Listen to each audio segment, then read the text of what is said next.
Vamos a comenzar nuestro estudio en la página 141 en esta sesión. Desafortunadamente, no vamos a poder revisar todo lo que hay en nuestras notas de estudio. Vamos a saltarnos algunas cosas en las próximas páginas. Les diré exactamente cuáles vamos a saltarnos. Lo que vamos a hacer ahora es que vamos a ir a las páginas 141 a la 144. Lo primero que vamos a hacer es un resumen de los 3 ayes. Tú sabes de que hay 3 ayes que son mencionados en las trompetas. El primer ay es la quinta trompeta. Estoy resumiendo. El segundo ay es la sexta trompeta. Y el tercer ay es la séptima trompeta. ¿Ok? Es muy simple. Quinta trompeta, primer ay. Sexta trompeta, segundo ay. Séptima trompeta, tercer ay. Tú dirás, ¿cómo sabemos eso? Bien, démosle un vistazo a Apocalipsis 9, del 1 al 11. Estamos estudiando donde dice un resumen de los 3 ayes. Apocalipsis 9 y versos del 1 al 11 describen la quinta trompeta. Y entonces llegamos al versículo 12, después de la quinta trompeta, y dice, un ay, ¿a qué? Ha pasado. Así que, ¿cuál es el primer ay? Obviamente, la quinta trompeta. Pero dice, he aquí todavía hay 2 ayes más que vienen después de estas cosas. Así que después de la quinta trompeta, que es el primer ay, van a haber 2 otros más ayes. Y luego, quiero que noten esto, siguiendo desde aquí, Apocalipsis 11, del 2 al 12. Es una expansión de la quinta trompeta. Tienes que poner atención especial aquí, porque hay un interludio después de la quinta trompeta. Después de la quinta y sexta trompeta, tienes Apocalipsis 10 y 11, que rompe el flujo. Así que pon atención a esto porque es muy importante. Apocalipsis 11, 2 al 12 es una expansión de la quinta trompeta y del primer ay. En el tiempo libre que tengan esta tarde, deben revisar esto, para que quede claro en su mente. Entonces Apocalipsis 11, verso 13, termina diciendo, en aquella hora hubo un gran terremoto, y la 10ª parte de la ciudad se derrumbó. Esto está describiendo la Revolución Francesa. Y por el terremoto murieron un número de 7,000 hombres. El resto, la palabra aquí, una vez más, es remanente. Es la palabra lipos. Y el remanente se aterrorizó. No es una buena traducción. Una mejor traducción es temieron. De la misma forma que el mensaje del primer ángel dice que teman a Dios, ¿ok? Así que tenemos enemigos en este verso. ¿Y qué más tenemos aquí? El remanente que teme. ¿Y qué es lo que hacen ellos? Y dieron gloria al Dios del cielo. Aquí se está introduciendo algo. El mensaje del primer ángel. Así que aquí hay 2 grupos, los enemigos y quienes temen a Dios y le dan gloria, porque ellos son el remanente. ¿Me están siguiendo? Ok, ahora. Apocalipsis 9, del 3 al 21, que es la sexta trompeta, es también el segundo ay. ¿Ok? Así que Apocalipsis 9, 3 al 21 está la sexta trompeta y el segundo ay. Apocalipsis 10, del 1 al 11, es otra expansión de la sexta trompeta. Es por eso que el libro de Apocalipsis tiene sus trucos. No sigue un orden cronológico. Una de las partes más difíciles al estudiar Apocalipsis es descifrar su organización. Porque hay ciclos, viajes al pasado, viajes al futuro, y tú sabes, hay una única forma de descifrarlo. Y eso significa que tenemos que tomarnos tiempo para estudiarlo. Así que Apocalipsis 9, del 3 al 21, es la sexta trompeta y el segundo ay. Apocalipsis 10, versos del 1 al 11, el verso 1 expande la sexta trompeta y el segundo ay. Apocalipsis 11, del 15 al 17, es la séptima trompeta y el tercer ay. Cuando esta trompeta se toca, el tiempo de gracia se cierra y las plagas caen, y la segunda venida de Jesús ocurre. Esto se amplía en Apocalipsis 15 al 19. ¿Tienen esta imagen en su mente ya? Estoy dedicando mucho tiempo en esto porque es críticamente importante para lo que vamos a estudiar en el futuro. Así que, ¿cuál es el primer ay? La quinta trompeta. ¿Cuál es el segundo ay? La sexta trompeta. ¿Cuál es el tercer ay? La séptima trompeta. ¿Cuál es la expansión de la quinta trompeta? Apocalipsis 11, del 2 al 12. ¿Cuál es la expansión de la sexta trompeta? Apocalipsis 10, del 1 al 11.1, que realmente comienza en el capítulo 10, como vamos a notar. Y entonces, ¿dónde se expande la séptima trompeta en Apocalipsis? En Apocalipsis 15 al 16, el cierre de la gracia y las plagas y la segunda venida de Cristo. ¿Y cuál es el significado de la palabra ay? Es la palabra griega ouai, no Hawái. Es una interjección de exclamación que presagia. En otras palabras, anuncia dolor, calamidad, sufrimiento y pena. De hecho, en la Septuaginta, que es la traducción griega del Antiguo Testamento, en el Nuevo, usa esa palabra para describir la retribución que cae sobre aquellos que no son fieles al pacto. Así que veamos varios usos de esa palabra en la Septuaginta, en la traducción griega del Antiguo Testamento. Isaías 3, verso 11, es un oráculo en contra de Jerusalén, es un ay en contra de Jerusalén. Lo mismo es verdad con Jeremías 4:13, Jeremías 10:19. Todos sus ayes, todos nuestros ayes sobre Jerusalén. Es la misma palabra ouai que se encuentra en el Nuevo Testamento, en el griego del Antiguo Testamento. En Jeremías 50:27 tienes un ay o un oráculo en contra de Babilonia. Ezequiel 2, versos 2 al 10, tienes un ay o un oráculo en contra de Jerusalén. En Nahum 3, del 1 al 4, está el ay en contra de Nínive.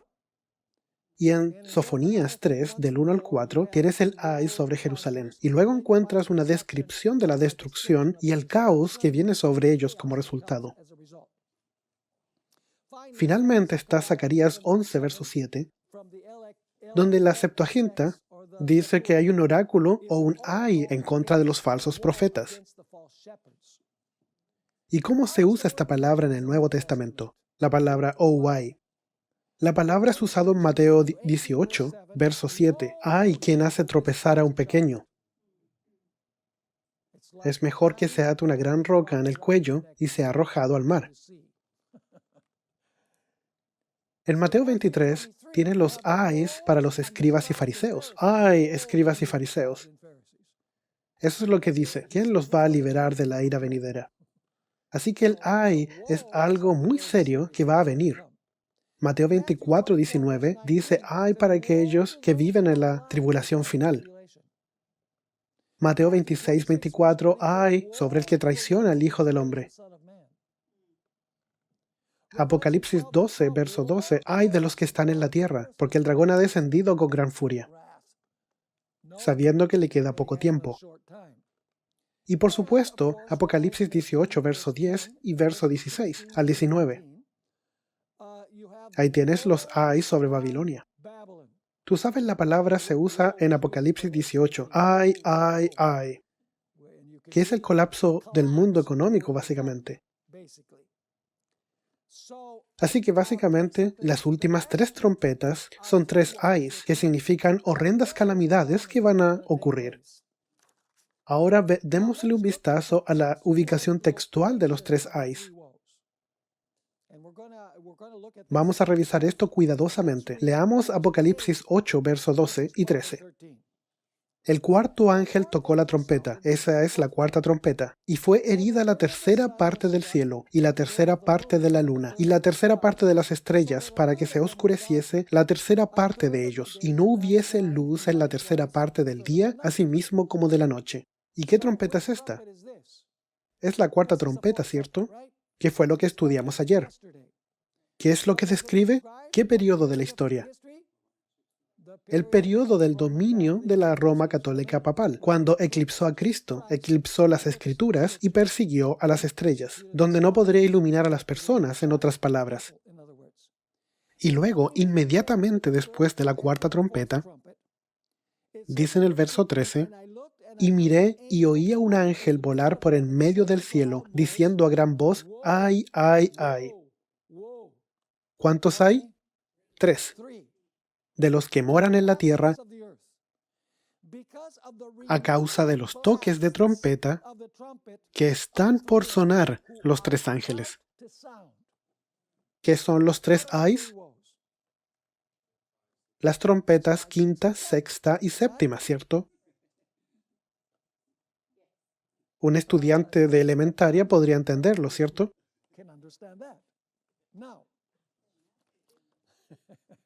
Apocalipsis 9, vamos a leer el verso 12, que es la cuarta trompeta. Apocalipsis 8:13 introduce los 3 ayes que van a seguir a las trompetas. Entonces Apocalipsis 9 del 1 al 11 tiene el primer ay y la quinta trompeta.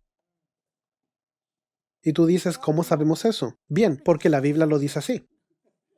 En Apocalipsis 9, verso 12, después de la sexta trompeta, un ay ha pasado. Acaba de sonar la quinta trompeta. Y un ay ha pasado. He aquí todavía 2 ayes van a caer. Así que, ¿qué son las 2 cosas que están faltando? Obviamente, la sexta y la séptima, ¿cierto? Ahora Apocalipsis 9, 13 al 21 tiene la sexta trompeta. Ahora no se pierdan este punto, es un punto crítico. Apocalipsis 9 del 3 al 21 describe la sexta trompeta, que es ¿qué? El segundo ay. Pero aquí hay un asunto interesante. Cuando la sexta trompeta termina, no hay un verso que diga el segundo ay ha pasado.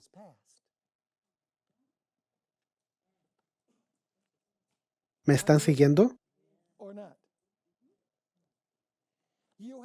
Tienes que esperar hasta después del capítulo 10 y 11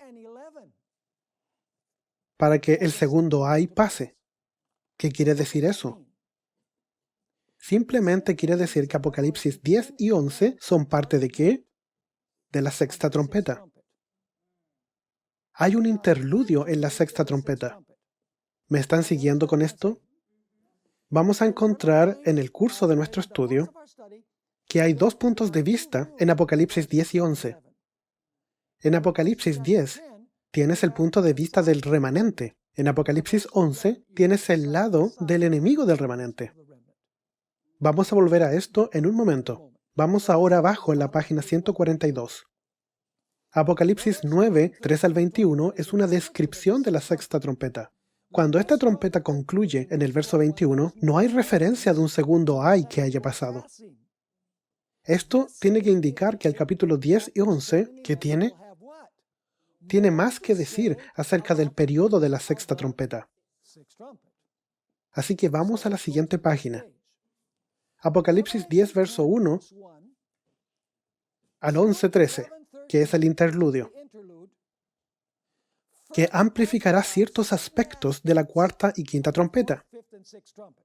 Así que el interludio va a agregar detalles acerca de la trompeta cuarta, quinta y sexta. Y ahora noten estos puntos que tenemos aquí en el documento, porque es una amplificación de lo que contiene Apocalipsis 10, del 1 al 11 y el 13. En Apocalipsis 11, 2 al 6, nos lleva a los 1260 años. ¿Me están siguiendo? Estoy yendo lento, porque esta es la estructura y es críticamente importante. Describe los 2 testigos que testifican en sacos por 1260 años. ¿Qué trompeta es esa? Esa es la cuarta trompeta. Luego Apocalipsis 11 del 7 al 10 describe que la Revolución Francesa. ¿Qué trompeta sería esa? Esa sería la quinta trompeta, ¿cierto? Vamos a probar eso con la Escritura. Cuando los dos testigos son muertos. Esto fue en 1793 a 1797. Y la quinta trompeta es el primer qué, el primer ay. Entonces Apocalipsis 11 del 11 al 12 describe la resurrección de los dos testigos. ¿Qué son los dos testigos? La Biblia, el Antiguo y Nuevo Testamento de la Biblia. ¿Y qué pasa después que los dos testigos son muertos en la Revolución Francesa? Los versos 11 y 12 dice que ellos serán ¿qué? Que ellos resucitarán. En otras palabras, la gente ahora va a ir ¿a qué? A estudiar las Escrituras. A propósito, porque el pequeño libro de Apocalipsis 10 ha sido abierto. El libro que estaba sellado en el tiempo del fin es abierto. Así que en Apocalipsis 11 del 11 al 12 describe la resurrección de los dos testigos que testifican después de la Revolución Francesa. Ya no testifican ¿cómo? En saco o en cilicio, sino que ahora con gran poder y prestigio. La resurrección milagrosa de la Biblia no solamente describe el establecimiento de múltiples sociedades bíblicas después de la Revolución Francesa, sino que también enmarca el gran despertar del advenimiento y el estudio renovado de la profecía bíblica, porque el pequeño libro de Daniel ha sido abierto en el tiempo del fin. ¿Cuándo comienza el tiempo del fin? 1798, cuando la Revolución Francesa termina. Hemos visto la importancia de la estructura, no solamente de los símbolos, la estructura. Entonces, Apocalipsis 11 al 13 introduce dos grupos que van a existir al final del tiempo del fin. Uno de estos dos grupos, el primer grupo, ¿quiénes son? Los enemigos de los dos testigos. ¿Los enemigos fueron cuántos? En los versículos anteriores, ¿cuántos enemigos eran? 2. El contexto previo identifica como el primer enemigo ¿a quién? A los gentiles. Tú te preguntarás, ¿quiénes son esos gentiles? Simplemente significa el papado romano católico. Vamos a revisar eso. ¿Alguna vez los gentiles pisotearon la ciudad santa y persiguieron a los santos durante 1260 años? Absolutamente. Pero es la gente que proclama ser cristianos, pero que realmente no son cristianos. Y luego el segundo enemigo, en el contexto previo, es que la bestia que sale del abismo. En otras palabras, la Revolución Francesa que guerrea en contra de la Biblia. Así que tenemos dos enemigos que se oponen a la Biblia, quienes son el papado y el espíritu de la Revolución Francesa. Aquí hay un punto interesante. Apocalipsis usa la palabra enemigos solo 2 veces. Y ambas referencias están en el capítulo 11, verso 5 y verso 12. En la primera instancia, los enemigos oscurecen a los dos testigos, prohibiendo la Biblia durante 1260 años. En la segunda instancia, los enemigos, ¿qué hacen? Ellos matan a los testigos. Así que el primer enemigo oscurece a los dos testigos y el segundo mata a los dos testigos en la Revolución Francesa. ¿Me están siguiendo? ¿Sí o no? Bien. Pero hay un segundo grupo que es mencionado en Apocalipsis 11, verso 13. Ese grupo es el lipos, el remanente. Y no sé por qué algunas versiones traducen como el resto. Es el remanente. La palabra lipos, el remanente de la simiente, la misma palabra que se usa en Apocalipsis 12, 17. Así que el remanente. ¿Qué va a ser el remanente? Ellos temen a Dios. ¿Y qué? Y le dan gloria. Eso está introduciendo la siguiente sección de Apocalipsis, particularmente el mensaje de los 3 ángeles. Absolutamente. Y entonces en Apocalipsis 11:14, no dejen pasar este punto, luego el segundo ay va a terminar. Nota el verso 14. Dice en el verso 11 al 14, el segundo ay pasó. He aquí el tercer ay viene pronto. Apocalipsis 10 y 11 son parte de la sexta trompeta. ¿Son parte del segundo ay? Sí, es un interludio que explica los eventos que toman lugar principalmente durante la quinta y sexta trompeta. Espero que entiendan lo que estoy diciendo. Es vitalmente importante para entender lo que estamos estudiando. Ahora, en la siguiente página. La sexta trompeta representa el lado negativo. Amplifica el lado negativo de la sexta trompeta, que es la perspectiva de ¿quién? De los enemigos. De los eventos del tiempo del fin. En Apocalipsis 10 presenta ¿qué? La posición positiva de los eventos del tiempo del fin. La perspectiva del remanente. Espero que estén siguiendo esto. La sexta trompeta presenta el lado negativo de los enemigos. Apocalipsis 10 presenta el lado positivo, la perspectiva del remanente. Dicho de otra forma, la sexta trompeta describe la actitud de los enemigos de los dos testigos en el tiempo del fin, mientras que Apocalipsis 10 describe la actitud del remanente fiel durante el mismo periodo. Los enemigos están en contra de las Escrituras, mientras que el remanente teme a Dios y le da gloria. Finalmente, la sexta trompeta ocurre desde 1844 hasta que se cierra el tiempo de gracia, cuando el ministerio de Dios ha terminado. Esto ocurre cuando la séptima trompeta está por sonar. Cuando la séptima trompeta suena, Jesús toma el poder de los reinos del mundo y va a venir. Y entonces el tocar de la séptima trompeta es ¿qué? El tercer ay. No tienes que ser un científico para entender que el tercer ay es la séptima trompeta, aunque la Escritura no dice explícitamente que el tercer ay termina porque la séptima trompeta ha terminado. Pero tú sabes que la séptima trompeta es el tercer ay. Ahora vamos a saltarnos esto. Me gustaría haber tenido tiempo para haber revisado esto, pero no lo tenemos. Me voy a saltar de la página 144 a la página 147. Espero que puedas estudiar esto por tu cuenta. Deberías estudiar estas páginas. No guardes estas notas de estudio en tu repisa. Tienes que leer lo que no alcanzamos a revisar ahora. Ahora voy a revisar brevemente lo que se ve desde las páginas 148 a las 159. Vamos a pasar por ellas rápidamente, porque quiero ir a la quinta trompeta. No. Lo que tenemos en estas páginas, nos vamos a saltar casi todo lo que aparece aquí. Lo que quiero alcanzar a ver es mostrar que el libro del gran conflicto sigue el orden exacto de las trompetas. ¿Ok? ¿Qué contienen estas páginas? Vamos a la página 148. Primera trompeta. El gran conflicto. ¿Qué página?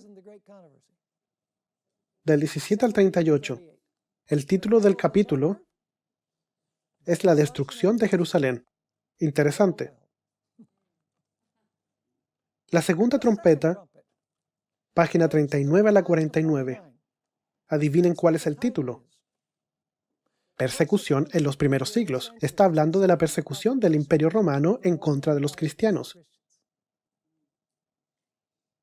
¿Me están siguiendo? Ellen White aquí describe la persecución de los cristianos por el Imperio Romano y luego, brevemente, describe cómo se le quita la restricción de su influencia. El espíritu de aveniencia y de transición fue coartado por algún tiempo por las terribles persecuciones que sufriera la Iglesia bajo el régimen del paganismo. Así que la manifestación del hombre de pecado ¿va a qué? Va a ser restringida. ¿Por cuánto tiempo? Va a ser restringida mientras la Roma pagana esté gobernando. Déjame preguntarte, la segunda trompeta incluye ciertamente la incursión de las tribus bárbaras y la remoción de la restricción, por supuesto. Ahora, ¿no es realmente valioso que Urias Smith dedicara los primeros 4 trompetas a las invasiones bárbaras e incluso mencionara por nombre a los líderes bárbaros? Sin embargo, Ellen White nunca menciona las invasiones bárbaras directamente en el gran conflicto.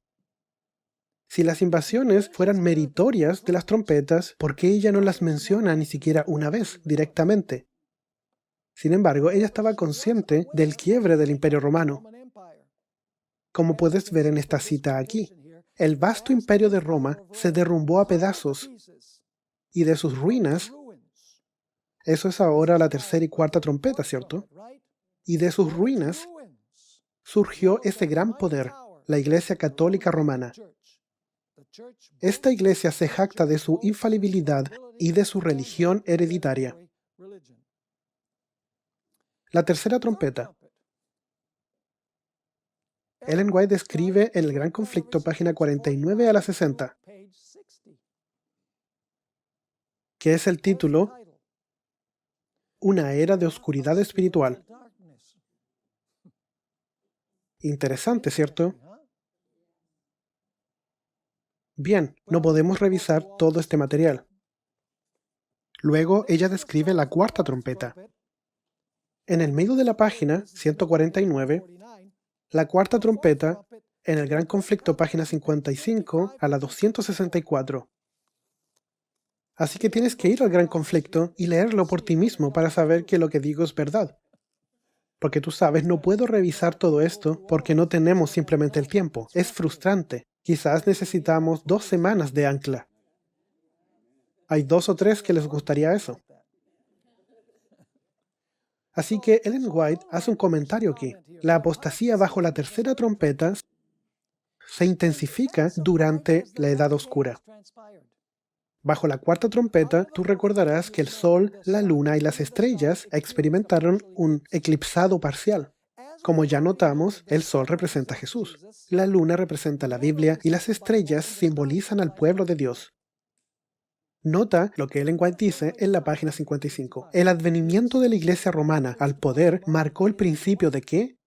De la Edad Media. A medida que crecía su poder, las tinieblas se hacían más densas.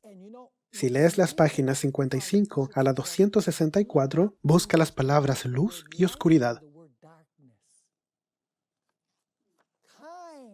Una y otra vez, Ellen White se refiere a la oscuridad y a lo tenebroso que es ese periodo. ¿Por qué? Porque esa es la cuarta trompeta. El sol, la luna y las estrellas han sido eclipsadas. ¿Me están siguiendo? Leamos algunos de esos textos, abajo en la página 149. Para mantener su poder sobre los hombres y establecer la autoridad del usurpador papal, Satanás necesitaba que ellos ignoren ¿acerca de qué? De las sagradas escrituras. La Biblia ensalza a Dios y coloca a los hombres, seres finitos, en su verdadero sitio. Por consiguiente, ¿hay qué? Hay que esconder. ¿Y qué más? Suprimir sus verdades sagradas. ¿El papado mató la Biblia? No, no mató la Biblia. Suprimió la Biblia. Canceló la Biblia. ¿Quién mató la Biblia? La Revolución Francesa la mató. Y ella continúa. Esta fue la lógica que adoptó la Iglesia romana. Por centenares de años fue prohibida la circulación de la Biblia. No se permitía a la gente que la leyese ni que la tuviese en sus casas. Y sacerdotes y prelados sin principios interpretaban las enseñanzas de ella para sostener sus pretensiones. Así fue como el Papa vino a ser reconocido casi universalmente como vicegerente de Dios en la tierra, dotado de autoridad sobre la Iglesia y el Estado. Es interesante que después de esta cita, Ellen White describe todos los errores y herejías que entraron a la Iglesia durante el periodo de la Edad Oscura. Así que, ¿qué es la oscuridad? Las herejías y los errores que se enseñaban. Cabe señalar que el eclipsado de las Escrituras y del trabajo de Cristo durante el periodo fue parcial, como una indicación que expresaba que un tercio.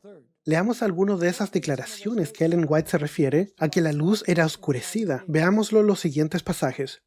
Saltemos uno de consejos para la educación. Vamos al siguiente que dice: Satanás había incitado a los sacerdotes del Papa ¿a qué cosa?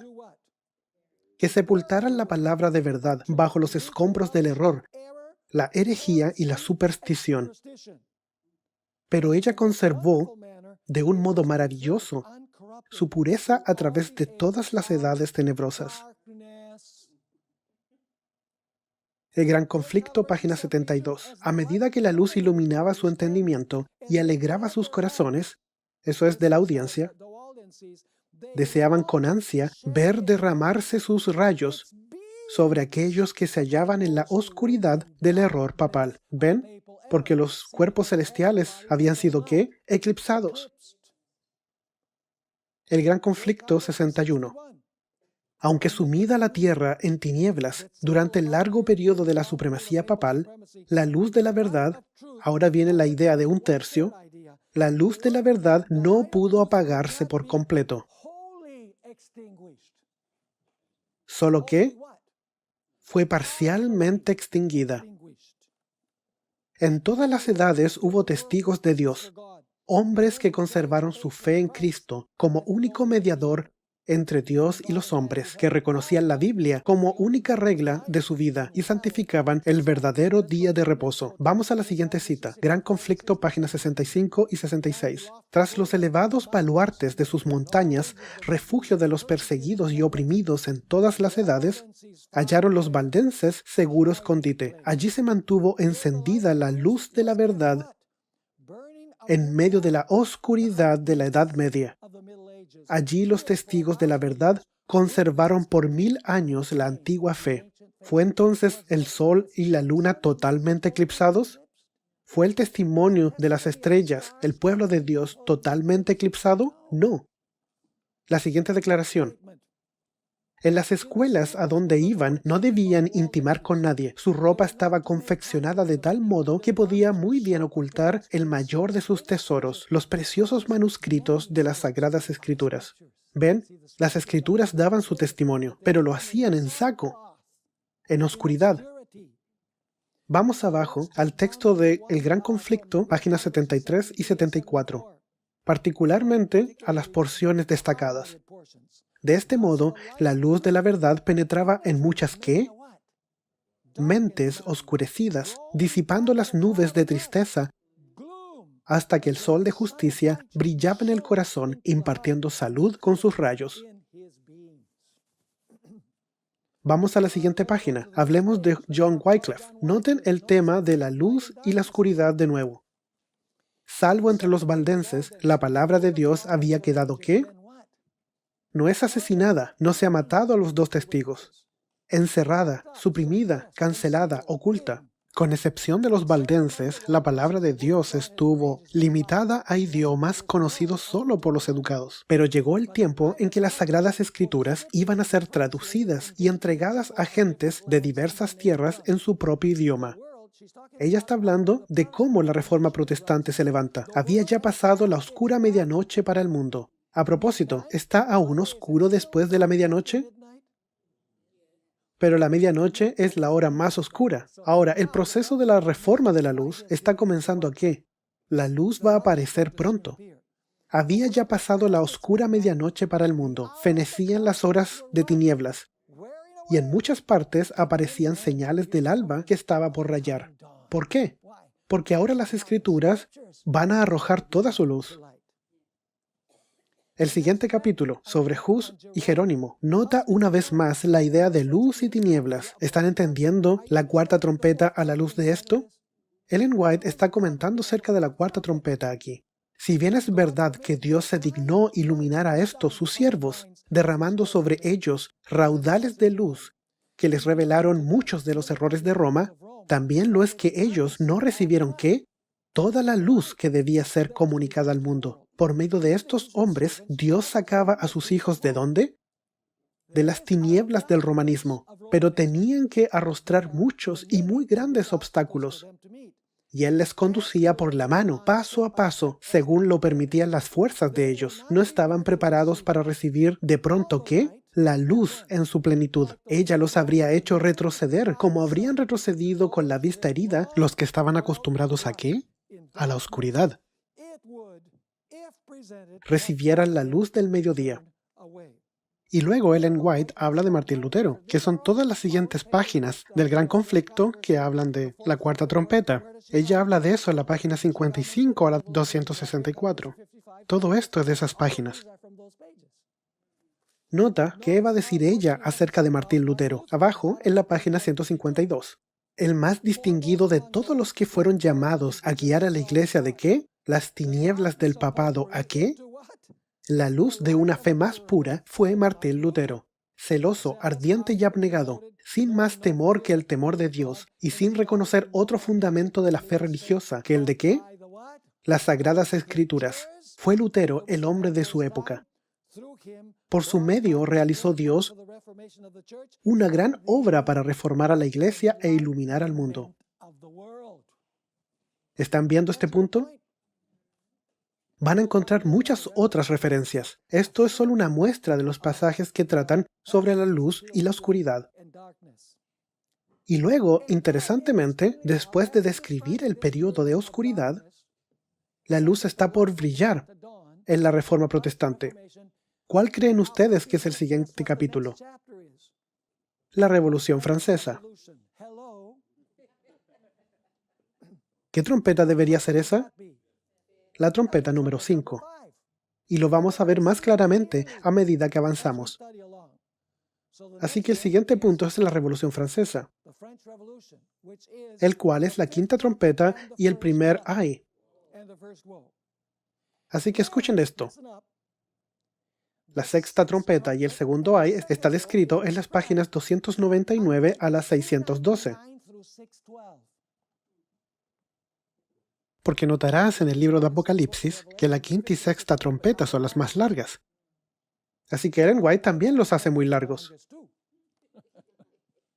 Ahora, la sexta trompeta y el segundo ay nos da el punto de vista de los justos. ¿Y el punto de vista de quién? De los malvados. Ahora, este es un interesante punto. En las páginas 299 a la 491, Ellen White presenta un énfasis sobre cómo Dios reúne a sus santos. Y en la página 500 a la 612, ella enfatiza cómo los malvados son reunidos por Satanás. Así que eso se ajusta con el interludio. ¿Ustedes creen que Ellen White se sentó y dijo, porque hay un interludio en Apocalipsis, yo también voy a hacer un interludio aquí? No. El mismo espíritu que guió a Juan para que escribiera Apocalipsis es el mismo espíritu que inspiró a Ellen White. Ella está siguiendo la misma secuencia. Ahora, continuemos. Inmediatamente después del capítulo de la Revolución Francesa, y este es un interesante detalle, Ellen White retrocede a 1620. ¿Qué fecha fue la Revolución Francesa? Terminó en 1797, ¿cierto? Y el Papa fue tomado cautivo en el siguiente año, que es realmente la culminación del espíritu de la Revolución Francesa. Pero justamente en el capítulo siguiente, un pequeño elemento de la Revolución Francesa, Ellen White retrocede en el tiempo a cuando los peregrinos llegan en 1620. Ella también tiene viajes al pasado en sus escritos, pero ustedes van a notar que esto es extraordinario. Ella describe la llegada de los padres peregrinos en América, buscando libertad civil y religiosa. Esto prepara un lugar ¿para qué? Para la predicación del mensaje de los tres ángeles, con poder al mundo, y así se reúnen el pueblo de Dios. Notablemente, en Apocalipsis 12 se describe cómo el dragón arroja agua por su boca durante los 1260 años. Recuerden que el dragón arroja agua de su boca para tratar de ahogar a la mujer. Sin embargo, el texto nos dice que la tierra vino a la mujer y ¿qué? Y la rescató. tragando el agua de la persecución. ¿La tierra representa qué? El territorio, no los Estados Unidos. El territorio de los Estados Unidos. No había Estados Unidos en 1620. Había solo colonias que pertenecían a Inglaterra. Por eso no se dice que la bestia con 2 cuernos ayuda a la mujer. Dice que la tierra ayuda a la mujer, de donde la bestia con 2 cuernos luego se va a levantar. Así que es la tierra que viene en su rescate y traga el agua de la persecución. La tierra representa el territorio de los Estados Unidos, que provee refugio para aquellos que estaban sufriendo persecución en Europa. Los Estados Unidos se convirtieron en las naciones del oeste que establecieron los gobiernos seculares. Tú sabes, este es un asunto interesante y es declarado por James Madison en 1822. ¿Cuándo tenemos la Declaración de la Independencia? En 1776, y la Constitución en 1787, y la Carta de los Derechos en 1791.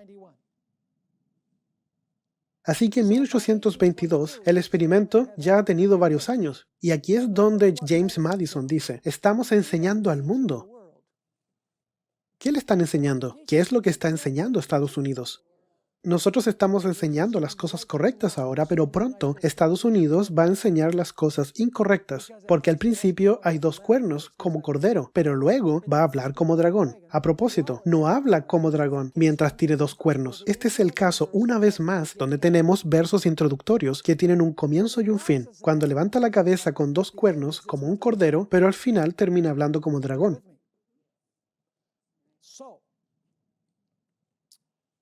Así que él escribe esto. Estamos enseñando al mundo la gran verdad de que los gobiernos les va mejor sin reyes y nobles que con ellos.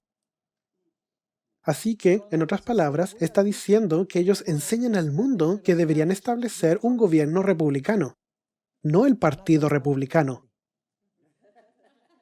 República, donde los poderes fluyen desde las personas hacia arriba en vez del rey hacia abajo. Y luego dice, el mérito se duplicará con la otra lección de que la religión florece con mayor pureza sin la ayuda del gobierno que con ella.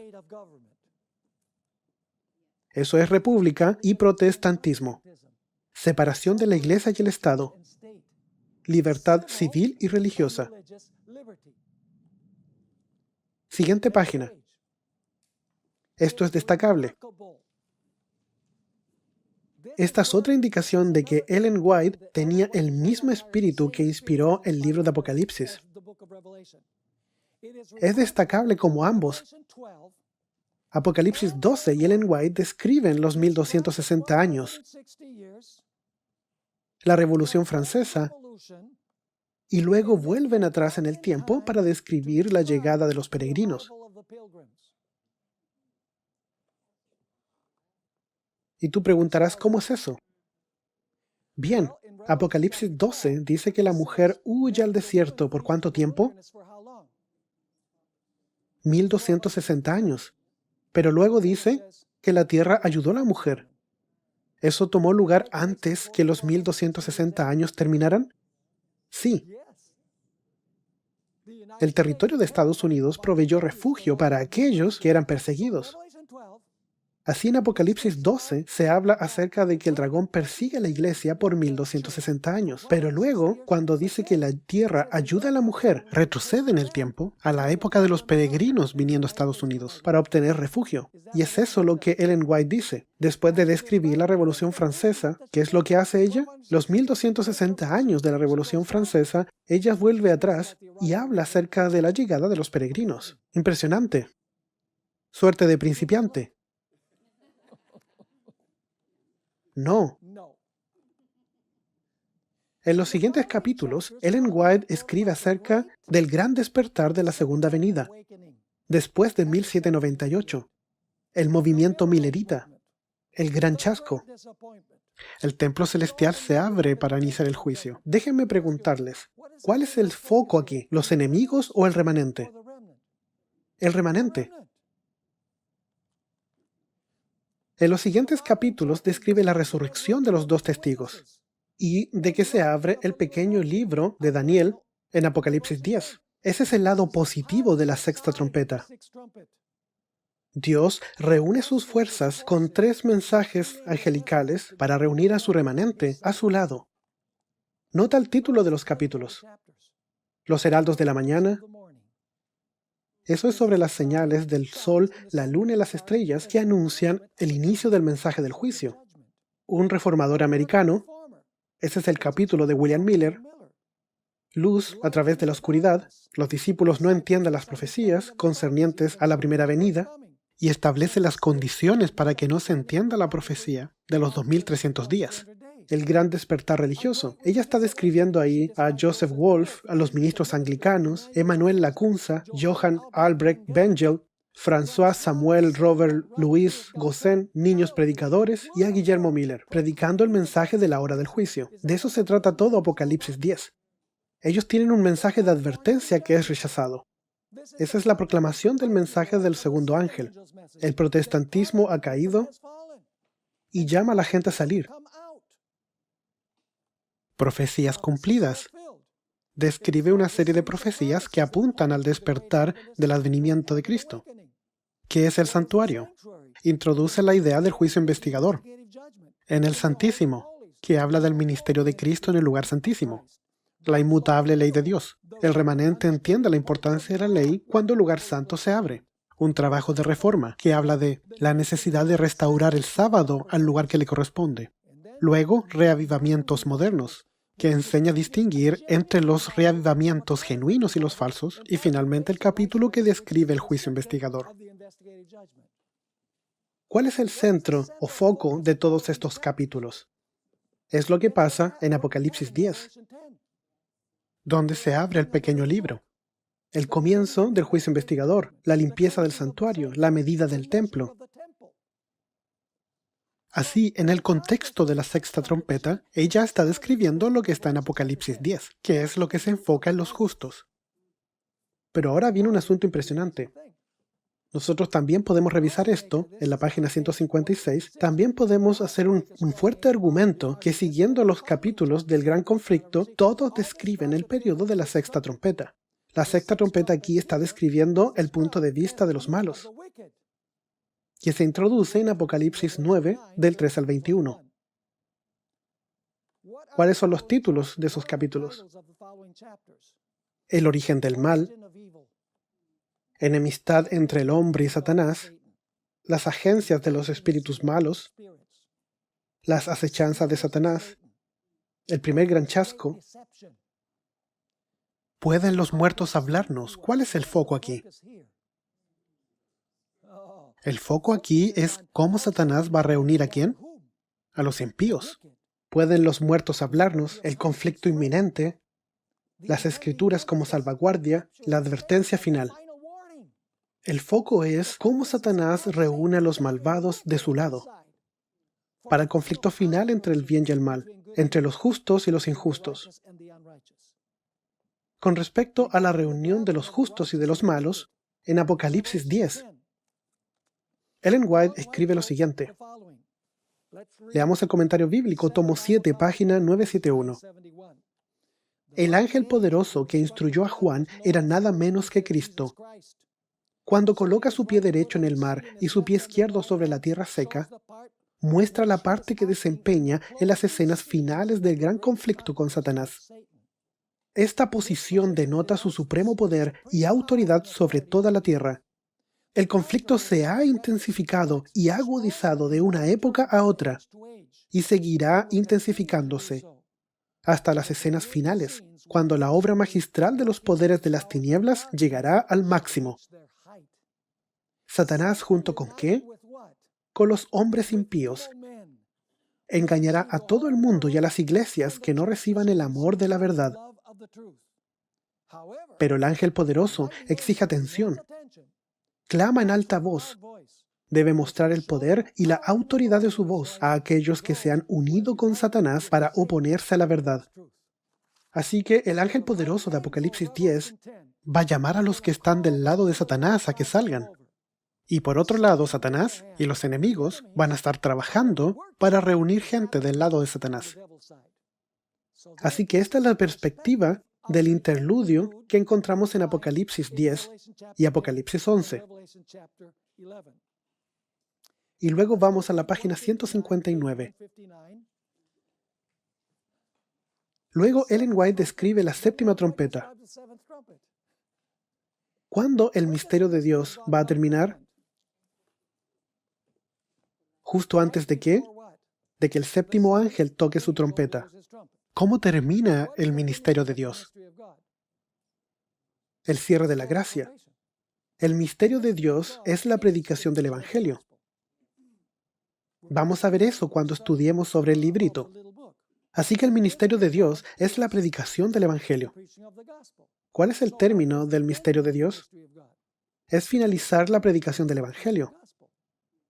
Así que cuando la séptima trompeta está por sonar, la gracia se cierra y entonces tú tienes las plagas y eventualmente la segunda venida de Cristo, que es la séptima trompeta. Ahora, página 613. ¿Tú sabes qué capítulo es ese? Se llama el tiempo de prueba.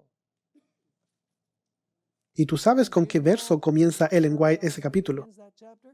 En ese tiempo Miguel se levantará, lo cual cierra el tiempo de gracia. Y luego será un tiempo de prueba como nunca hubo. ¿Ves? Eso está terminando el misterio de Dios cuando la séptima trompeta esté por sonar. Y luego nos movemos hasta la página 661. Y entonces vamos a encontrar la segunda venida, el milenio, el postmilenio y en los nuevos cielos y la nueva tierra. ¿Me están siguiendo? Impresionante cómo Ellen White sigue el orden exacto de las trompetas, comenzando con la destrucción de Jerusalén, no hablando de que las 4 trompetas se aplican a las invasiones bárbaras. Esa es una distracción que nos quita la vista del flujo de la historia, de cómo Dios ha guiado la historia con su mano. Ahora nos quedan solo como 5 minutos para ver el siguiente segmento. Vamos a la página 160. Espero poder terminar esto en la siguiente sesión, pero probablemente necesitaremos parte de la siguiente sesión para terminar esto. Vamos a Apocalipsis, capítulo 9. Leamos acerca de la quinta. Probablemente solo leeremos el pasaje ahora y luego iremos a la página 160 en nuestro siguiente segmento. Pero quiero leer la siguiente trompeta, ya que tiene detalles para aclarar ideas en nuestra mente.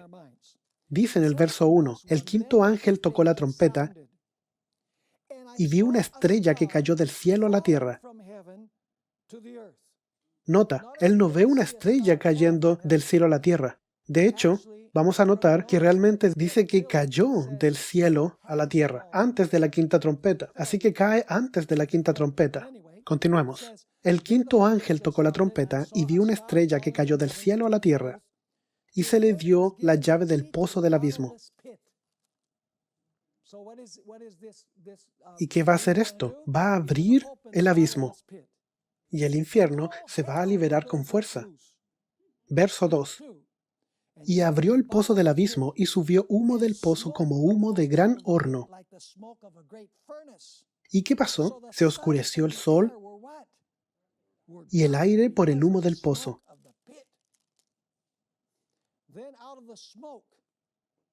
Y del humo salieron langostas sobre la tierra. Y se le dio poder como tienen poder los escorpiones de la tierra. Tenemos langostas y escorpiones aquí. Y se les mandó que no dañasen a la hierba de la tierra, ni a cosa verde alguna, ni a ningún árbol, sino solamente a los hombres que no tuviesen el sello de Dios en sus frentes. Y les fue dado, no que los matasen, sino que los atormentasen 5 meses. Y su tormento era como tormento de escorpión cuando hiere al hombre. Verso 6. Y en aquellos días los hombres buscarán la muerte, pero no la hallarán, y ansiarán morir, pero la muerte huirá de ellos.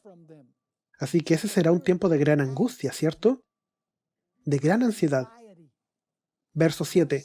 El aspecto de las langostas era semejante a caballos preparados para la guerra. En las cabezas tenían como coronas de oro. Sus caras eran como caras humanas. Tenían cabello como cabello de mujer. Sus dientes eran como de leones. Tenían corazas como corazas de hierro.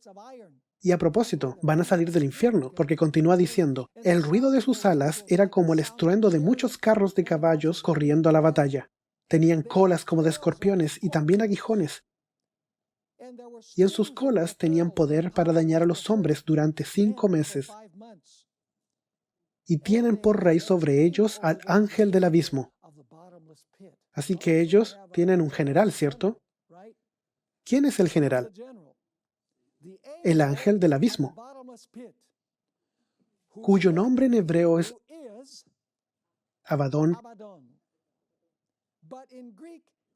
y en griego Apolión, lo cual significa el destructor. Así que esta es una descripción bien vívida, ¿cierto?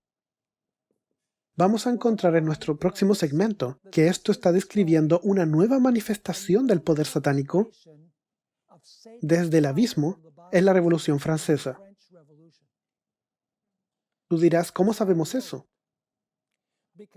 Bien, porque en la quinta trompeta estos escorpiones también son referidos como teniendo características de leones y colas que pican, y ellos salen del abismo, lo cual está en la quinta trompeta. ¿Por dónde se levanta la bestia de Apocalipsis 11, que representa la Revolución Francesa? Se levanta del abismo. Y voy a darte las declaraciones de Ellen White, donde claramente aplica este lenguaje simbólico al levantamiento del ateísmo durante la Revolución Francesa. Así que en nuestro próximo segmento vamos a revisar lo que esto significa. ¿Qué significa que diga que el ángel del abismo ha sido liberado y va a salir con todos sus poderes demoníacos? Y veremos a qué evento específico de la historia humana se está refiriendo. Déjenme preguntarles, ¿han entendido lo que hemos estudiado hasta acá? Estoy tratando de ir lo más lento que puedo. Y luego vamos a hablar acerca de la quinta trompeta durante nuestro próximo segmento, después de disfrutar un delicioso almuerzo.